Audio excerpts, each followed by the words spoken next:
El tema que vamos a ver ahora es un punto de conexión entre lo que hemos estado trabajando con estructuras lineales y lo que estamos a punto de ver que son las estructuras no lineales. Y para ello vamos a hacer un énfasis especial en el tratamiento recursivo de las listas. Entonces vamos a regresar un poco a nuestras listas simplemente ligadas y vamos a trabajarlas con su definición recursiva. A partir de ahí vamos a analizar con más detalle cómo se ejecutan las llamadas a funciones precisamente en métodos recursivos. Y esto va a tener unas implicaciones muy útiles para los temas que vamos a ver a continuación. Entonces, primero que nada, vamos a recordar cómo podíamos definir a las listas de una manera recursiva, insisto, no orientada a objetos. Este capítulo le pueden poner como un asterisco y verlo aparte, porque no vamos a utilizar ahorita mucho que digamos de la orientación a objetos. Ok, primero recordemos que cuando definimos estructuras de datos donde uno de los atributos tiene el mismo tipo que la estructura que estamos definiendo, entonces estamos hablando de recursividad estructural. Entonces, retomamos aquí la idea de la lista como estructura recursiva. Aquí le estoy haciendo en versión genérica para que tengamos un poco de acercamiento a esa técnica. Y estoy redefiniendo otra vez lista.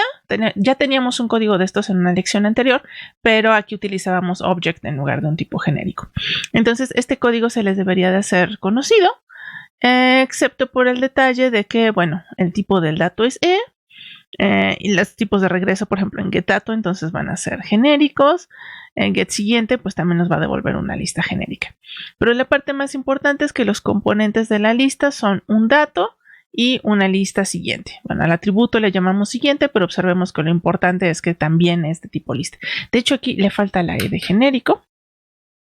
Ahora sí, un elemento muy importante es que si nuestra lista es de tipo genérico, cada vez que declaremos una variable de tipo lista, ya sea local, atributo o tipo de regreso, tenemos que utilizar la E, excepto en el nombre del constructor. Aquí sí no es necesaria. Muy bien, entonces tenemos un constructor donde vamos a recibir el dato y el siguiente. Nuestros métodos de conveniencia, bueno, tenemos los setters, especialmente ahorita para setDato. No vamos a utilizar los setters de siguiente, entonces no lo puse. Y como recordamos, este es el pequeño caso que vamos a utilizar de orientación a objetos. No vamos a aceptar datos nulos, entonces si el dato es nulo vamos a lanzar una excepción. De ahí en fuera, todo lo demás es como ya estamos acostumbrados. Aprovechamos este setter que ya realiza esta verificación para utilizarlo también adentro del constructor. Recordemos entonces que dada esta estructura, podemos definir una lista a mano, ¿no? A base de poner listas adentro de listas adentro de listas. Ahora, vamos a ver una interfaz especial dentro del mundo de la API de Java. Y esta interfaz es Consumer. La interfaz Consumer, también de tipo genérico, representa una operación que consume un argumento y no devuelve resultados. Se espera que su efecto sea colateral. Y aquí prefiero irme directo a la documentación oficial de Java para que veamos en qué consiste esta interfaz. Bueno, lo primero que vamos a encontrar es que dentro de Java tenemos un paquete que se llama Java Util Function. Y dentro de este vamos a encontrar lo que conocemos como interfaces funcionales. Vamos a empezar con la más sencilla de ellas, que es Consumer. Ok, la interfaz Consumer solamente tiene un método que debemos de implementar. Y ese método es accept. Recibe un dato del tipo genérico T y nosotros somos los que vamos a definir qué hace esta interfaz. Otros detalles los pueden checar aquí, pero algo que nos interesa mucho es esto que están diciendo de que es una interfaz funcional, precisamente porque solamente tiene un método que a fuerzas debe ser implementado. Tiene otros por defecto, pero esos ahorita no nos interesan. Este es el importante. ¿Cómo lo vamos a utilizar entonces? Bueno, aquí retomamos nuestro código que, insisto, ya habíamos hecho antes de cómo imprimir los datos de una lista definida de manera recursiva. Este que tenemos aquí es la versión vieja que ya conocíamos de cómo implementar una función que reciba como parámetro una lista y distinga entre la lista vacía o la lista que tiene un dato y una lista siguiente. Habíamos declarado este método como estático porque, insisto, esto no es orientación a objetos, estamos emulando un poquito de programación funcional. Entonces, caso base, como dice aquí, está escrito explícitamente para que tengamos clara esa estructura de caso base y caso recursivo. Entonces, en el caso base sería la lista vacía, que en ese caso pues no hay nada que imprimir. Tenemos el caso recursivo donde realizamos dos acciones, que es imprimir el dato que se encuentra en esta lista y después mandar llamar a la misma función, pero con la lista siguiente. Bien, entonces este código ya lo habíamos visto. Ahora vamos a cambiarlo un poquito por la versión que tenemos acá abajo. Esta versión lo que nos permite es realizar diferentes operaciones utilizando exactamente el mismo código que ya teníamos. Entonces vamos a analizar las diferencias entre el código de acá arriba y el código que tenemos acá abajo. Entonces, en primer lugar, bueno, aquí otra vez vamos a trabajar ahora con la versión genérica. Este de acá lo puedo hacer genérico trivialmente, nada más vamos a agregarle la E. Ok, entonces este ya tenemos ahora en genérico también. Bien, entonces, ahora aquí, sí, claro, necesitamos declarar genérico el método. Ok, entonces aquí tenemos la declaración local de la variable E. Como este es estático, no está heredando la E de acá, entonces necesita su propia variable. Esta va a ser una variable de tipo local, que como suele suceder con las variables locales, que se llaman igual que los atributos, oculta a la que está acá arriba. Entonces, estas son distintas E's. Esta E que está aquí es el tipo que está declarado aquí y es el único que se va a utilizar. Como de hecho no estamos utilizando la E en ninguna parte, también podemos seguir otra opción que es utilizar simple y sencillamente un comodín. Y bueno, queda indicado de esta manera. Observen que entonces ya no necesitamos aquí una declaración local. Esto quiere decir que no importa realmente de qué tipo sea el dato que está guardado en la lista, el código que vamos a ejecutar es exactamente el mismo. Y eso funciona gracias a que println se le puede aplicar a cualquier objeto de Java. Bueno, ya habiendo jugado un poquito con los genéricos de acá arriba, observamos ahora sí qué pasa con el método de acá abajo. Tenemos nuestra variable local, recibimos la lista de tipo E, pero la primera novedad que tenemos es que vamos a recibir un objeto que implemente la interfaz consumer. Esto quiere decir que tiene el método accept, como vamos a ver acá abajo.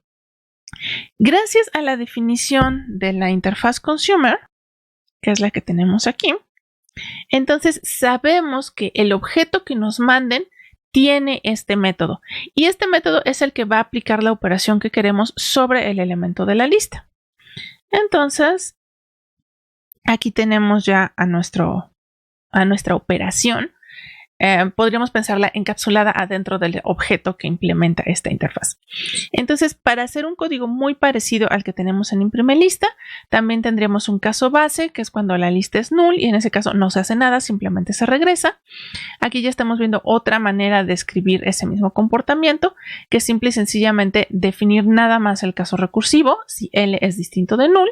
Si L es null, pues llegamos al final del método y no hace nada, ¿no? Que es exactamente equivalente a lo que teníamos acá arriba.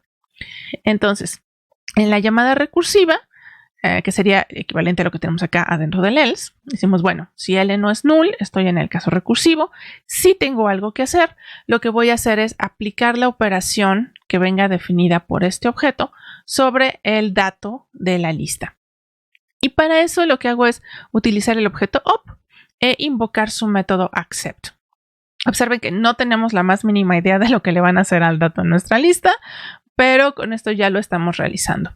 Y entonces le pasamos como parámetro el dato de la lista con el método l.getDato. Después de haber realizado la operación, hacemos la misma llamada recursiva que vamos a tener acá, pero ahora, bueno, con el método aplica, lo mandamos llamar igual con l.getSiguiente. De hecho, aquí también debería de... Bueno, estamos adentro de, entonces puedo usar los getters o puedo utilizar nada más el atributo directamente. Bueno, aquí está abajo con getters. Mando llamar l.getSiguiente y paso como parámetro la misma operación para que lo pueda ejecutar el método recursivo. ¿Cómo se utiliza este de acá abajo? Eso es lo que podemos ver acá en el método main. Aquí tenemos precisamente la creación de una lista de un tipo genérico. La instancia ahora de la variable genérica va a ser string. Y bueno, la lista se va a llamar L, aquí dentro de main. creamos una nueva lista, un solo elemento que es martinillo. Luego su elemento siguiente va a ser new lista. Observen que estoy poniendo el siguiente aquí precisamente porque así está definido mi constructor. Voy a regresar nada más para que lo tengamos en mente. Dato siguiente. Y bueno, aquí otra vez pongo dato, siguiente es otra lista, dato, siguiente, hasta que caemos en el caso base, que es la lista vacía representada por null. Una vez que creamos esta lista con 3 elementos y lista vacía al final, podemos utilizar ahora sí la operación aplica. Pasamos como parámetro la lista y lo que tengo aquí abajo es la forma más corta de implementar una interfaz funcional, que es definir una función lambda de Java. Como el método aplica solamente recibe un parámetro, vamos a ver en un momento.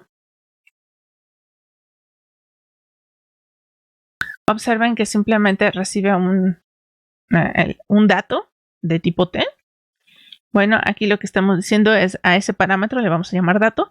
Le podríamos haber puesto T para que se llamara igual que aquí, pero ya sabemos que en Java lo único que importa es el tipo del parámetro, no importa el nombre. Entonces, si le cambio el nombre, pues sigue siendo la misma firma. Entonces, el cuerpo del método es lo que va a estar a la derecha de esta flecha simulada con un menos y un mayor que. Y el cuerpo del método es system.out.println dato, que es exactamente la misma línea de código que teníamos acá arriba. La diferencia es que aquí yo ya no tuve que programar todo el método recursivo, solamente pasé como parámetro qué quiero que le hagan al dato, pero la estructura general del código recursivo ya está escrita en esta función. Podría cambiar yo este println por alguna otra cosa que pudieran desear. No sé, mandarlo a una impresora, guardarlo en un archivo de texto. Realmente puedo utilizar aquí la operación que yo quiera. Bien, eso es lo que respecta a la creación del código, pero lo más interesante va a venir en el siguiente video, que es cómo se ve en memoria, cómo se está ejecutando este código y cuál va a ser el resultado final después de haberlo invocado.